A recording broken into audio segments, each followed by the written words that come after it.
welcome to Arts and Entertainment. I'm Deborah Gilbert, your host, and thanks so much for being here today. So glad that you could take time out of your busy day to be with me and my guests. I greatly appreciate it.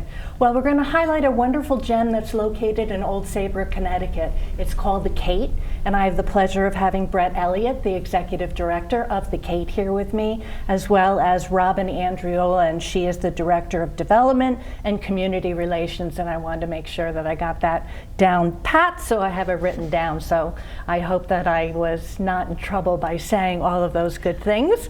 So thank you both so much for being here today. Such a pleasure. Thank you, Deborah. Now, Brett, you and I were together in July of last year of 2020 talking about yourself and the Kate, and here we are in November of 2021, and I wanted to bring you back to talk about yourselves as well as how the Kate is doing. Sure. So why don't we bring the viewer back? Let's talk about your background. Let's start with you. Tell us about yourself.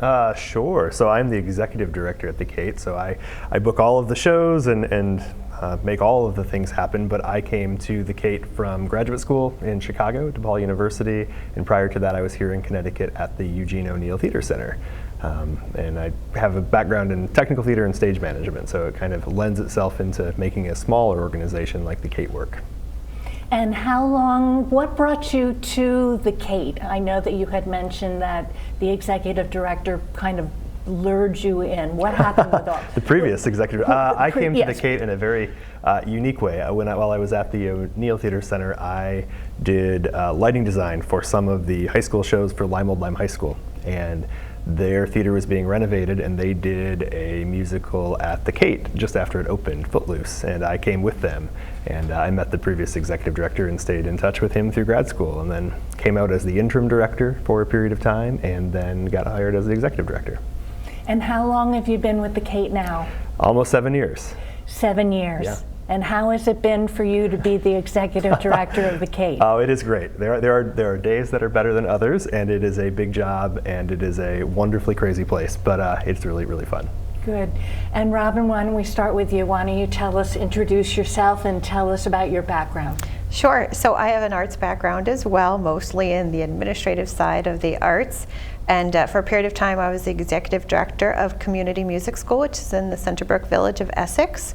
And it was through that position at Community Music School that I began working with Brett's predecessor, Chuck Still, to start what is now Kate's Camp for Kids, which is our summer education program at the Kate.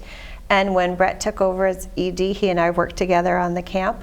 And eventually I left the music school and was working with another nonprofit. And Brett contacted me when he needed someone to fill the shoes of the development director position. And I was more than happy to do that. So I've been there now for 4 years. Now, what does the development director do? Primarily in charge of the fundraising program for the Kate, whether it be individual membership, donations, grants, corporate sponsorships, or special events. So it encompasses all of those things. Why don't we talk about what the Kate is? It's named after Katharine Hepburn, but tell us about the history of the Kate, Brett.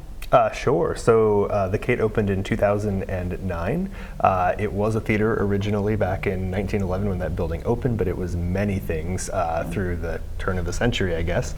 And when Town Hall, which was also in that building for an extended period of time from the 60s on, got moved to the building behind the Kate, there was a push to renovate the building back into a theater. So it is now a 285-seat theater. It's a very beautiful space, but we bring in lots of different things. A lot of music, theater, comedy, dance, the Met Opera simulcasts we bring in as well. And what am I forgetting? Magic, children's programming.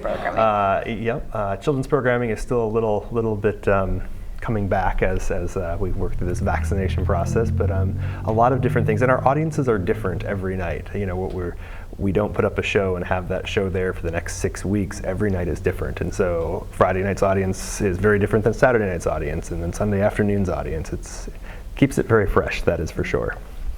And I had looked at our interview that we did last year, and we were talking about the Goodspeed is different with the producing part of that aspect, and this is a presentation theater. Tell us what happens with the Kate. People come in, they load in, they perform, they load out. What's different about your theater? Yeah, so where Goodspeed does produce their own presentations or shows, and they cast the actors and hire the designers.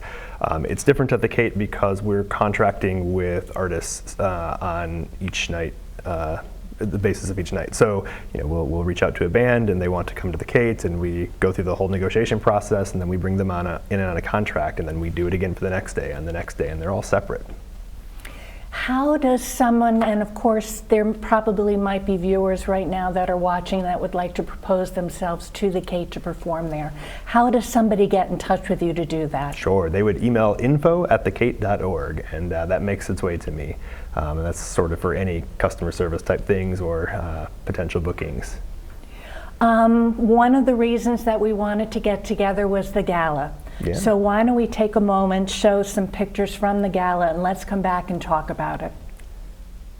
Well, this is Sam Waterston, who is our gala recipient, or the recipient of the Spirit of Katharine Hepburn Award for this year. So the Spirit of Katharine Hepburn Award is presented each year to someone who, let's say, embodies the bold spirit of Katharine Hepburn, but may have worked with Kate.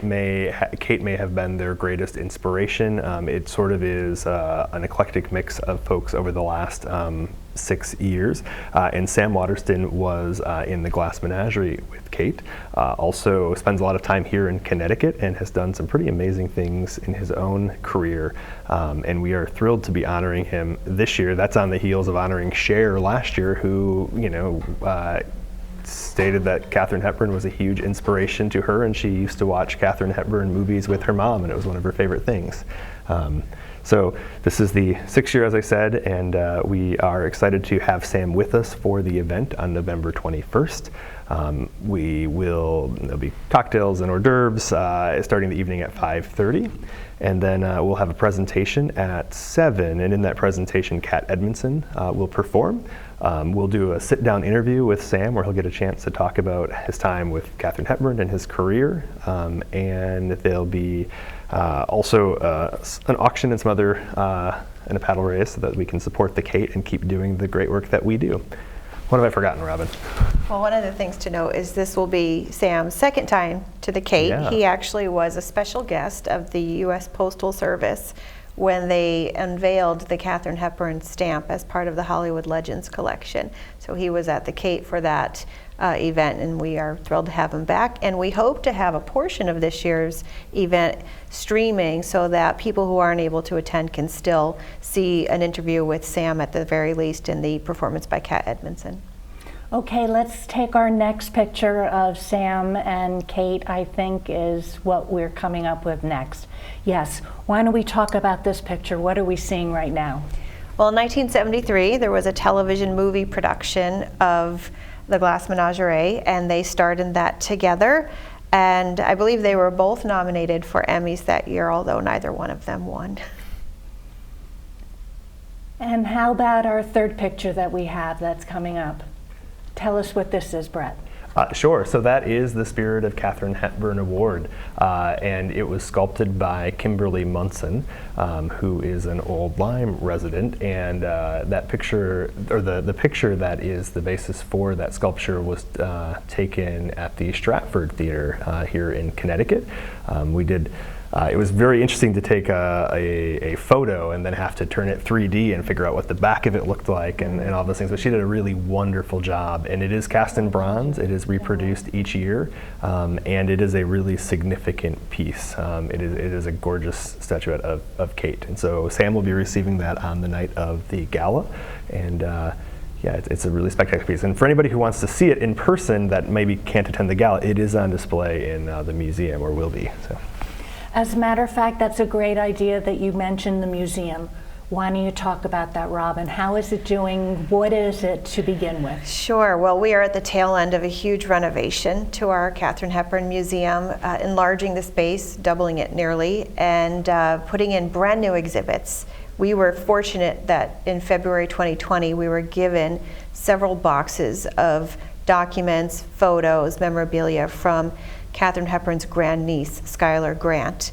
This was the granddaughter of Katharine's sister, Marion. And she was packing up and moving out of the Hepburn or the Grant home in Fenwick. And she gifted us these boxes. We started looking through them, Brett discovered there were dozens of letters that Kate had written to her family in the early part of her career among these documents. So we have taken those as our inspiration to enlarge the museum and to restage exhibits that now include some of those letters, photos, wardrobe items, costume pieces, family heirlooms, and it's really going to be pretty spectacular, and it'll be open to the public any day now. Well, I think we have some pictures that go along with that. Let's see what we have first. Okay, Robin or Brent, it's up to you. Go ahead and tell us what we're seeing. This is a photo of Katharine Hepburn and her two sisters. It's Katharine on the left, and then Marion and Margaret, or Peg as she was called. This photo is reproduced in our museum, but we actually have an original photo, and it was given to us by Marion's husband, Ellsworth Grant. And Ellsworth lived in Fenwick for many years after Marion passed on. And he was a bit of a historian. He was the former mayor of West Hartford. And so he held on to many of the family's papers and photos and other pieces, and we're very grateful to have him have gifted some of those things to us. So this photo will be reproduced and on display in the museum. And the next photo? Okay. This is one of our favorite things. As you enter the museum now, you'll be greeted by this wonderful marquee with this beautiful photo of Kate. But what surrounds is a replication of one of the pages of a letter. She's writing to her father, and she's using her embossed KHH stationery. And what you'll see there on the bottom is her signature, "Love to all, K." And we wanted all of our visitors to the museum to see that message and to be welcomed by her. Okay, and the next one, there we go. This is a photo by the photographer John Bryson, who very famously published a book of photographs. He spent days with Katharine Hepburn in Connecticut and in her New York home. This is her lying on the lawn in Fenwick. I'm not sure why all of the pot holders are there on the ground, but she's wearing a Lee denim jacket that we now have in the museum. So we're thrilled to have that as part of our collection. And the next picture? One of her favorite co-stars, of course. This is Katharine Hepburn and Spencer Tracy. This is a photo that you'll see in our museum, actually in the display that has to do more with her style of wearing pants, which of course was really kind of bucking the trend in the early days. Many times on set in Hollywood, she would be asked to put on a skirt or a dress, and sometimes she would just take off the pants and put on nothing to irritate the producers and the directors and the studio heads. But there she is with, again, her favorite co-star. She and Spencer Tracy made 9 films together, and many of those are featured in our museum. Okay, and our last picture, let's see that. Another favorite. This is a note to Santa written by Katharine Hepburn. We estimate this to be around 5 or 6 years old. This was tucked inside a very tiny envelope, and when Brett opened the envelope, we found this. But the significance of it is that the envelope has a little stamp on it, a Christmas seal, and Santa is on the seal with a sack over his shoulder, and it also says "Votes for Women" on it. We've placed that Christmas seal in the era of 1912, the holidays of 1912. It was actually for sale along with a postcard by a suffragist organization in Maryland that was founded by Kate's aunt. So her mother and her mother's sibling were both huge in the movement for getting women the right to vote. Katharine was heavily inspired by that. She would join her mother in marches and parades, and she would hand out Votes for Women balloons. And we now have this wonderful piece of memorabilia, probably the first example of her handwriting. And again, we think she was around 5 or 6 years old when she wrote this. Okay, let's hold that thought. I'm Deborah Gilbert. You are tuned in to Arts and Entertainment. We're going to take a break. We'll be right back. I'll be seeing you. No, the thing I've missed the most during this entire time, this pandemic, has been you. I love playing to a live audience. There's nothing like it. The COVID-19 vaccines are going to help us all get back to the moments we miss. It's totally normal to have questions. I did too. That's why it's so important to get informed. So ask your doctor and get the facts. It's up to you.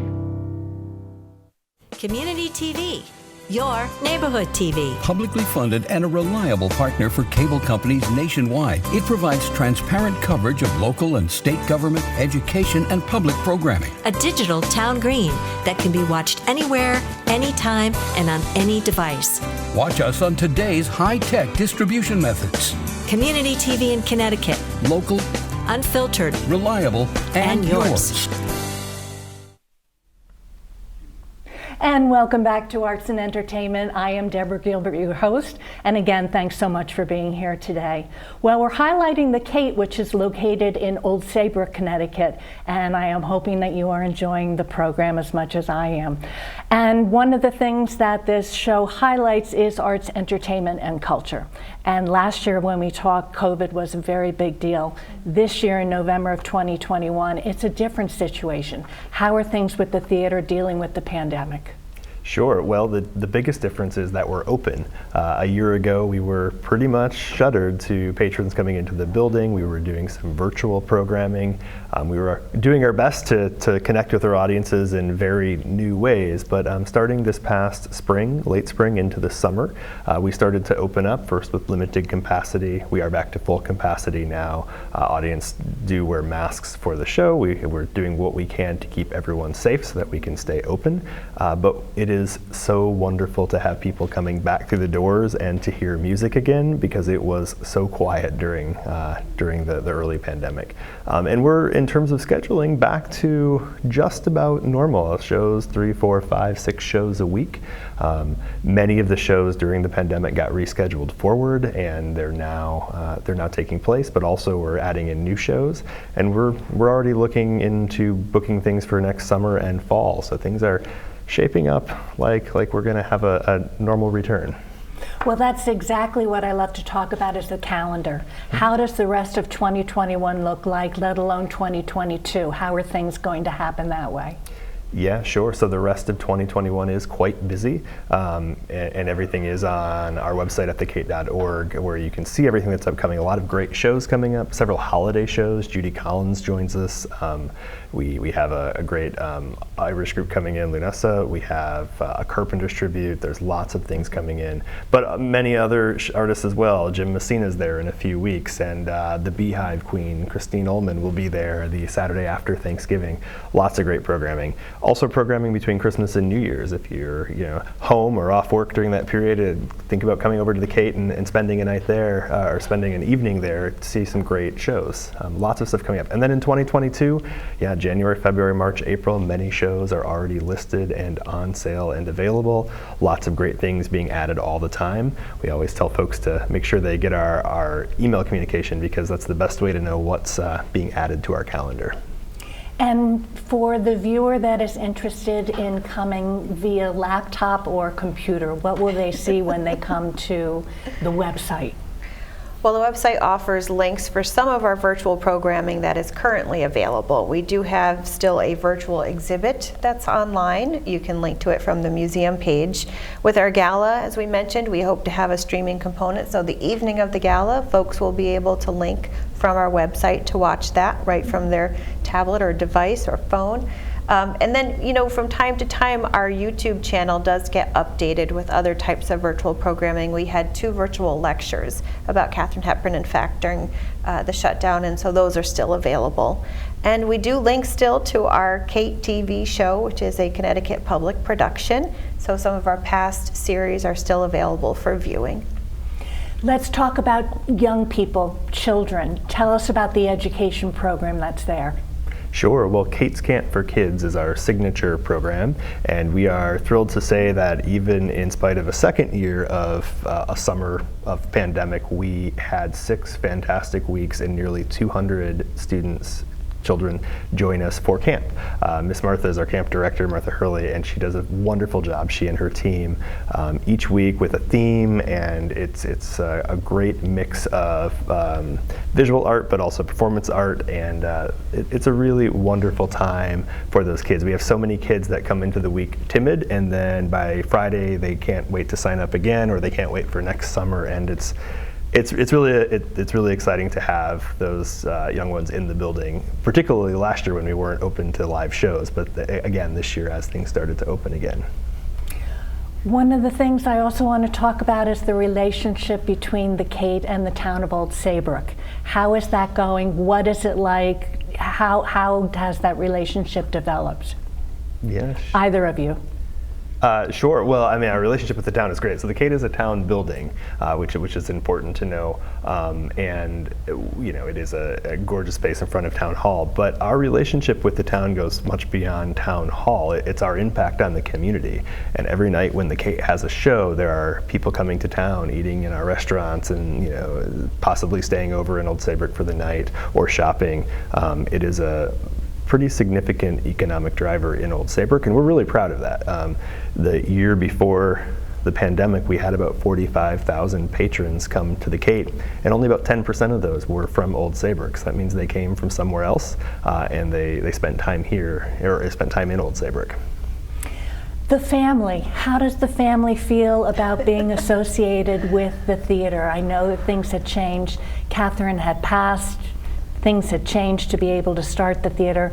What does the family think about the theater now that we're in 2021? I think they're very pleased. Our closest connection is Katherine Houghton. Katherine Houghton starred with Katharine Hepburn in Guess Who's Coming to Dinner. She is her niece, and she still lives on the East Coast.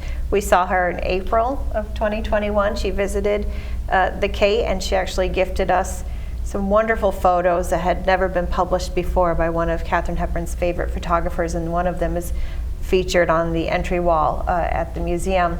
But Katherine Houghton was very pleased with everything that she saw and everything that she hears. Brett stays in touch with her regularly. She visited with her husband, Ken Jenkins, who is an actor and a producer, and they were just really wonderful to spend time with. We don't get to see her very often. We hope she comes back. Yeah. And then, of course, Cynthia McFadden is still the executrix of the Hepburn estate, and she visited recently and was very pleased with everything that she saw, and actually has lent to us a portrait that Katharine Hepburn painted. It's a watercolor of the lighthouse at Fenwick, and that will be something that's in our museum for at least the next 6 months. Let's talk about the museum, which of course is a big deal that's happening in the building. Mm-hmm. What does it look like when somebody comes into the building? Does it take up the first floor lobby? What does it look like? It's almost the entire first floor lobby. And Brett had this wonderful idea to cut through. It was all of us. To cut through an existing wall so that you can now fully circulate through the lobby and into the museum, and there's no longer bottlenecking of patrons. You can go full circle. But all of the items are protected in glass cases, and that was very important because not only are we featuring pieces from our own collection, but we have many things on loan to us. And so we want those other collectors to feel secure and safe about their objects. So everything is behind glass, except for a few items that relate to the building's history, because we also wanted to feature 300 Main Street and the wonderful history that belongs to the building. And uniquely, we now have a small exhibit about Katharine Hepburn visiting the building. We can definitively say that she was there in 1935. She came to 300 Main Street to visit her friend, a producer, Lawrence Anhalt. He would often produce at Ivyton Playhouse, but he had a show that was going to be performed in our building. And we have a corresponding letter where she's writing to Mother, who is in Europe with her sisters, and she's telling her, I'm here in Fenwick with Dad. It's now July 9th, 1935. And then we have a newspaper article from July 11th, 1935, the Manchester Evening Herald, talking about Katharine Hepburn visiting the building in Old Saybrook. So we put that all together in a small exhibit.